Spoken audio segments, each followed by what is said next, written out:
আসসালামু আলাইকুম। দেশ বিদেশ টিভি থেকে হুসেন বলছি। আমার চ্যানেলে সবাইকে স্বাগত। বাংলাদেশের রাজনীতিতে এখন সবচেয়ে বেশি আলোচিত যে নাম সেটা হচ্ছে তারেক রহমান। বিএনপির ভারপ্রাপ্ত চেয়ারম্যান। তিনি 18 বছরের উপরে লন্ডনে আছেন। এখন ধারণা করা হচ্ছে যে সামনে যে নির্বাচন হলে বিএনপি জয়ী হবে এবং প্রধানমন্ত্রী হবেন তারেক রহমান। এখন তারেক রহমানের নাগরিকত্ব নিয়ে প্রশ্ন উঠেছে, কারণ তিনি দীর্ঘদিন যাবৎ ব্রিটেনে বসবাস করেন। কেউ কেউ বলছেন তিনি ব্রিটিশ নাগরিক হয়ে গেছেন।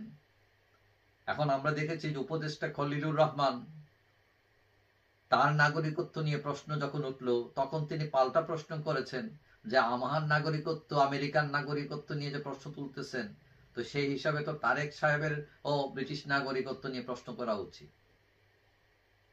এখন বাংলাদেশের আইনে বিদেশি নাগরিকত্ব থাকলে আপনি এমপি হইতে পারবেন না, মন্ত্রী হইতে পারবেন না, সাংবিধানিক পদ নিতে পারবেন না। কিন্তু কেন পারবেন না, কেন এই আইন, এটা আমার কাছে বোধগম্য নয়। কিন্তু আমরা দেখেছি যে ইতিপূর্বে প্রায় সব সরকারের আমলে যারা বিদেশি পাসপোর্টধারী ছিলেন তাদের অনেকেই এমপি হয়েছেন, মন্ত্রী হয়েছেন। বিশেষ করে আওয়ামী লীগ সরকারের আমলে এমপি মন্ত্রীর অভাব ছিল না বিদেশি পাসপোর্টধারীদের, এবং শেখ হাসিনা জেনেও এদেরকে মন্ত্রী বানিয়েছিলেন, এমপি বানিয়েছিলেন। এখন তারেক জিয়ার নাগরিকত্ব নিয়ে প্রশ্ন উঠেছে যে তিনি ব্রিটিশ নাগরিক।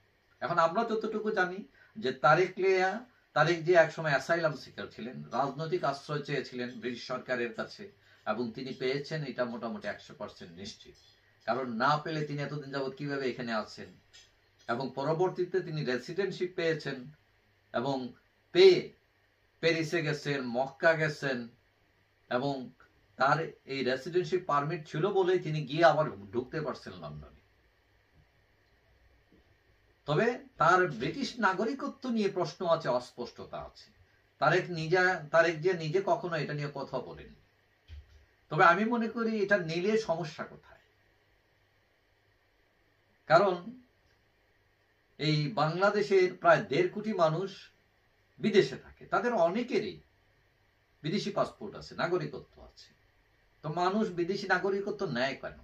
নেয় কারণ বিদেশি নাগরিকত্ব নিলে কিছু কিছু সুবিধা পাওয়া যায়, তার পরিবারের সুবিধা মেলে। এখন যদি একজন মানুষ বিদেশি নাগরিকত্ব নিয়ে 2 টাকার বেনিফিট পায়, তাতে তো দেশেরই লাভ। 2 টাকার একটা অংশ দেশে যায়, যেটাকে আপনারা রিমিটেন্স বলেন, যে রিমিটেন্সের উপর দেশ দাঁড়িয়ে আছে। তো সুতরাং এইদিকে রিমিটেন্স যোদ্ধা বলে আপনারা খুব মায়া দেখান, আবার তাদের অধিকার খর্ব করেন, এমপি হইতে পারবেন না, আপনি মন্ত্রী হইতে পারবেন না। এটা কেন আমি ঠিক জানি না। আমি মনে করি বিএনপি যদি ক্ষমতায় যায় তাহলে এই আইন বদল করবে তারা। এখন তারেক রহমান ব্রিটিশ নাগরিক কিনা এটা নিয়ে প্রশ্ন তুলেছেন বিভিন্ন জন, এবং আওয়ামী লীগপন্থী ইউটিউবার ব্যারিস্টার নিঝুম মজুমদার তিনি দাবি করেছেন, দেখলাম একটা টক শোতে, যে তারেক জিয়ার হোয়াইট অ্যান্ড ব্লু কনসালটেন্সি নামে একটি কোম্পানি আছে ব্রিটেনে, এবং সেই কোম্পানি প্রোফাইলে তারেক জিয়া নাকি স্পষ্টভাবে লিখেছেন তার নাগরিকত্ব হচ্ছে ব্রিটিশ নাগরিকত্ব। কিন্তু আমি আজকে ব্রিটেনের কোম্পানি হাউস, যে গভর্নমেন্ট পেজ আছে, সেখানে সার্চ করে দেখলাম যে ব্যারিস্টার নিঝুম মজুমদার যেটা দাবি করেছেন সেটা সত্য নয়। কারণ তারেক জিয়ার ওই যে white and blue consultancy company এটা আছে, এটা সত্য, কিন্তু ওইখানে স্পষ্টভাবে লেখা আছে তারেক জিয়ার নাগরিকত্ব হচ্ছে বাংলাদেশ। এখন আমি মনে করি তিনি যদি বাংলাদেশী নাগরিকও হয়ে থাকেন সেখানে দোষের কিছু না। আপনি দেখেন সজীবদের জয়ও কিন্তু শেখ হাসিনার পুত্র কিছুদিন আগে আমেরিকার নাগরিকত্ব নিয়েছেন, এটা কোনো দোষের নয়। কথা হলো ওই নাগরিকত্ব নিয়ে তিনি এমপি মন্ত্রী হয়েছেন কিনা, তিনি আইন ভঙ্গ করেছেন কিনা। কারণ এখনো পর্যন্ত সফার সজীবদের জয় আইন ভঙ্গ করেননি, তারেক জিয়াও করেননি। সুতরাং এটা নিয়ে হইচই করার কি আছে? এখন আমার ধারণা তারেক জিয়া নাগরিকত্ব নিয়ে থাকলেও তিনি ইতিমধ্যে সেটা সারেন্ডার করে দিয়েছেন। কারণ আপনার যদি ব্রিটিশ নাগরিকত্ব থাকে, আপনি চাইলেই এটা আবার সারেন্ডার করতে পারেন, এটা আপনি ফেরত দিতে পারেন, এবং তাতে তার কোনো অসুবিধা হবে না।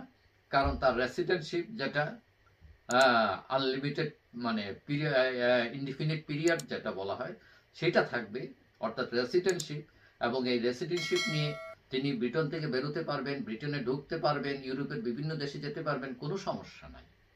সুতরাং নিশ্চয়ই যদি তার থেকে থাকে নাগরিকত্ব, আমার ধারণা তিনি সেগুলো সারেন্ডার করে দিয়েছেন, এবং আগামীতে গিয়ে মন্ত্রী হওয়া, প্রধানমন্ত্রী হওয়া, তার জন্য কোনো আইনগত বাধাও নেই এবং বাধা থাকবেও না। যাই হোক, সবাই ভালো থাকবেন। আশা করি দেখা হবে অন্য কোনো ভিডিওতে, ইনশাআল্লাহ। আল্লাহ।